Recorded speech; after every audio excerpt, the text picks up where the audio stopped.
Hi, this is Charles Rogie with another farm video. Today I'm at my farm in Orangeville, Illinois. Orangeville is a small town with about 450 people. And we're located in Cass County in west central Illinois. On my farm we have about 100 head of cattle. We grow corn, soybeans, and a little bit of wheat.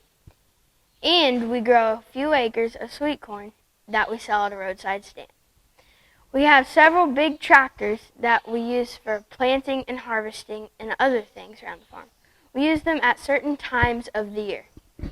But sometimes we have to use a small utility tractor, and a small utility tractor makes a day-to-day job easier. A tractor is just a tractor until you hook an implement up to it. It is really the implement that will be doing the work. The tractor provides the power for the implement. What are implements? Well, they are the attachments that we hook up to the tractor. Sometimes an implement will go in the front of the tractor and sometimes behind the tractor. It depends on the implement.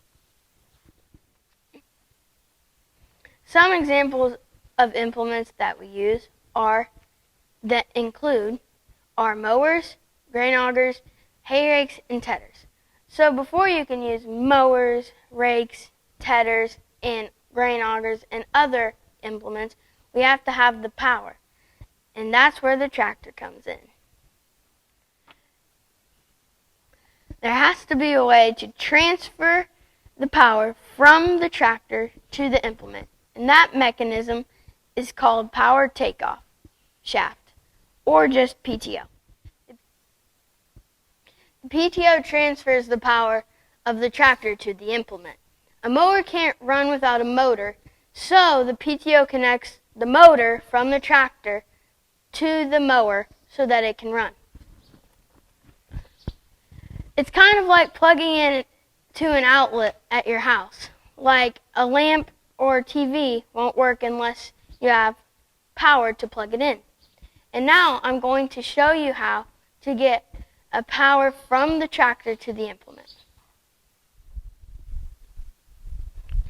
We're here, and this is a tedder, and it takes the PTO to power it. And the tedder flings out the hay like this so that it can dry after we mow it.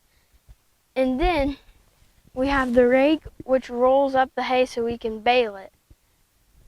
And it takes hydraulics.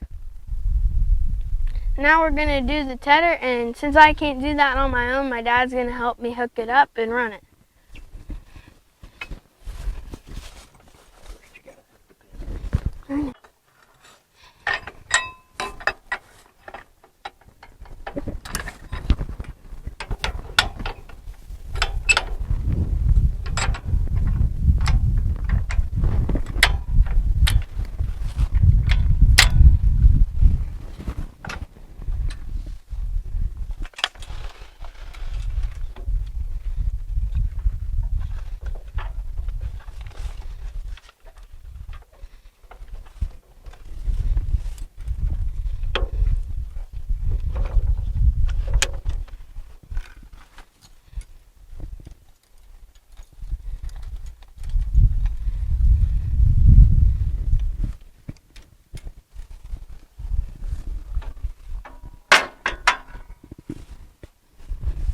And now we're going to do it.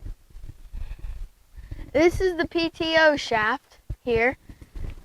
And then this is the PTO for the tractor that makes this spin, which will make these spin.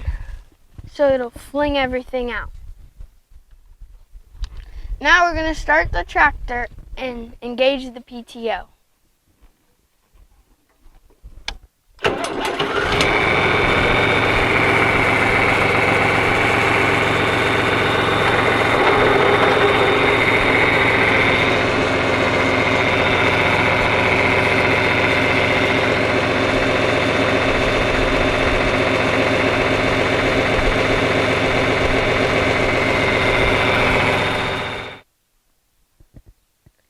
And as you can see, the implement started working, so now that's how you put power to your implement. This is the hay rake, and this uses a different type of power, which is hydraulics. These are the hydraulic hoses, and then we plug the hoses into the hydraulic outlets. So now I'm going to connect it with the pin.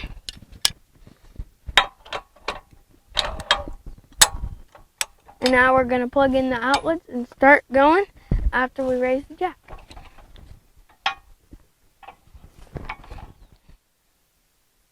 We found on our farm that labeling where they go is a really good solution. So we have number 1 left goes in here, and number 1 right goes in here.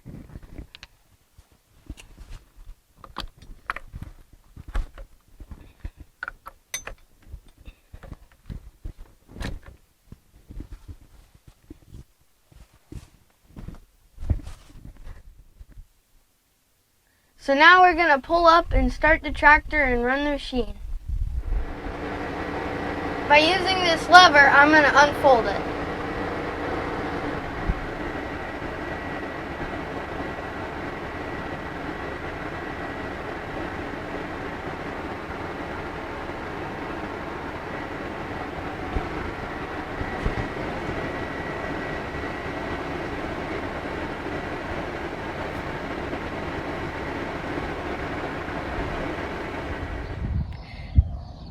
And those are just a couple ways to get power to a couple other implements.